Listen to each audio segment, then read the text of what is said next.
warahmatullahi wabarakatuh. Halo sahabat pemuda sarjana dimanapun kalian berada. Bersama saya, Fitri Anissa, kembali hadir di ruang dengar Anda.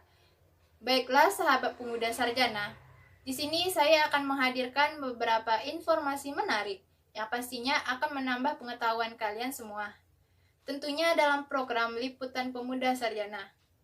Kali ini, saya akan hadirkan informasi yang berada di sekitar Pekanbaru. Langsung saja ke berita yang pertama. Kantor Gubernur Riau di Jalan Jenderal Sudirman, Pekanbaru, tampak lengang setelah Gubernur Riau Syamsuar dan sejumlah pejabat terkonfirmasi COVID-19. Work from home yang awalnya berlaku 50% lebih ditingkatkan. Syahrial menjelaskan, roda pemerintahan tidak terganggu meskipun kantor lebih lengang dari biasanya. Dia menyebut tugas harian Gubernur Riau, Syamsuar, sudah diambil alih Wakil Gubernur dan beberapa asisten yang masih bertugas. Syahrial juga mendapat jatah menjalankan beberapa tugas Gubernur Riau, Syamsuar. Dia menyebutkan akan berada selama 3 hari di Pekanbaru untuk memastikan roda pemerintahan berjalan dengan baik. Menjelang pergantian tahun, Syahrial menyebut banyak tugas yang harus diselesaikan. Setiap pegawai yang melaksanakan WFH harus rutin melapor ke pejabat struktural secara daring. Untuk penanganan COVID-19 di organisasi perangkat daerah, Syahrial menyebut jauh hari sudah terbentuk Satgas internal. Satgas ini diketuai oleh Sekretaris OPD ataupun Kepala Bagian Tata Usaha. Satgas internal ini memastikan penanganan pegawai ataupun kepala dinas yang terkonfirmasi COVID-19 berjalan dengan baik. Begitu juga dengan tugas-tugas yang tidak bisa dilakukan pegawai yang terkonfirmasi. Syahrial menyatakan, protokol kesehatan di setiap OPD sudah sesuai aturan. Hanya saja, dinamika yang terjadi.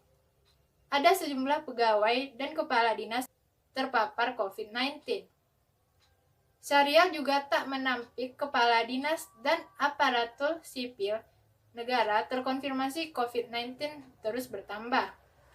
Hanya saja, dia mengaku belum memegang data karena akan disampaikan oleh Satgas Percepatan Penanganan COVID-19. Berita selanjutnya, Heru Septianri meringis di lantai lobi Mapolsek Sukajadi, Pekanbaru, sambil menitikkan air mata. Sesekali, pemuda 23 tahun ini yang terlibat peredaran narkoba jenis ekstasi dan sabu ini memegang dada akibat sakit paru-paru. Awalnya, warga Jalan Jatayu, Kelurahan Tangkerang ini sempat berkilah ketika ditanya sudah berapa kali terlibat peredaran sabu. Dia menyatakan tidak bisa banyak ngomong atas perbuatan yang membuatnya jadi penghuni baru sel Mapolsek. Tak lama kemudian, Heru terlihat melunak. Dia menyebut kasus yang melibatkannya sebagai pelajaran besar dalam hidup. Dia mengaku sangat menyesal dan berjanji menjadi individu baik dalam kesempatan lain. Heru menerangkan, sudah 2 kali dia menjadi kaki tangan atau kurir narkoba untuk seorang penghuni lapas Pekanbaru. Kali pertama, usahanya berhasil dan menerima uang puluhan juta rupiah. Selanjutnya, Universitas Lancang Kuning Pekanbaru, Riau, menggelar sidang senat terbuka wisuda sarjana dan pasca sarjana yang dilakukan dengan cara drive-thru.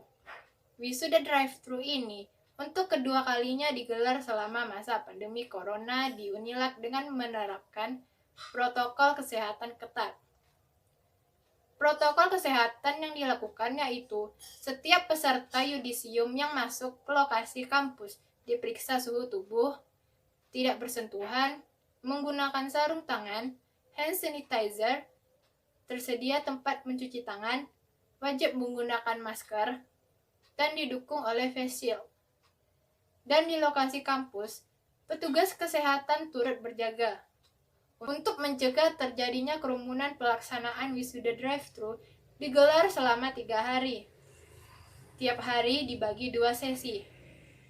Usai dibuka oleh Rektor Unilag, dilanjutkan dengan sambutan PLT Kepala LL Dikti Wilayah Yandri SHMA dan Gubernur Riau Yandri SHMA dalam sambutan virtual mengucapkan selamat kepada wisudawan dan wisudawati Unilag. Semoga ilmu yang didapat digunakan sebaik-baiknya. Dengan jumlah alumni lebih dari 27.000 orang ini adalah indikator pencapaian prestasi yang sangat impresif Unilag. Disebutkannya, Unilag telah membina dan mengembangkan perguruan tinggi menjadi berkualitas. Di masa revolusi industri ini, teknologi sangat berkembang cepat, dan teknologi informasi sangat mendukung kemajuan perguruan tinggi. Siap tidak siap, perguruan tinggi harus siap mengikuti tantangan zaman. Perguruan tinggi harus dikelola secara inovasi dan fleksibel. Untuk berita selanjutnya, Ketua FPI Kota Pekanbaru, Husni Tamrin dan anggotanya, Nur Fajril, ditetapkan sebagai tersangka pembubaran paksa demo menolak Habib Rizik Syihab. Bantuan hukum from DPP FPI, Aziz Yanwar, memberi pembelaan. Aziz mengatakan awalnya Ketua FPI Pekanbaru datang untuk bicara saat acara sudah selesai. Menurutnya, justru Ketua FPI Pekanbaru menjadi korban. Selain itu, menurutnya, ada anggota FPI yang ditarik paksa ke belakang kerumunan. Momen itu terjadi saat anggota FPI tersebut meminta massa untuk memberi kesempatan kepada Ketua FPI berbicara. Selanjutnya, para pelaku industri asuransi jiwa dituntut bersikap adaptif guna menjaga kinerjanya. Mengingat tahun depan diperkirakan kondisi perekonomian belum berjalan normal. Pelaku industri harus mampu membaca perubahan konsumen yang terjadi saat pandemi COVID-19, serta melakukan digitalisasi layanan kepada nasabah. Perekonomian nasional diproyeksikan baru kembali normal pada tahun 2002 mendatang. Menurut mantan Menteri Keuangan Chatib Basri, selama vaksin belum didistribusikan, maka tahun 2021 masih akan menjadi tahun pemulihan. Karenanya, masalah kesehatan dan keselamatan masyarakat masih menjadi kunci utama pemulihan ekonomi tahun depan. Sejalan dengan itu, PT Asuransi Jiwa Manulife Indonesia juga senantiasa memfokuskan diri kepada kebutuhan nasabah yang kian beragam dan berubah seiring dengan tantangan kehidupan yang dinamis.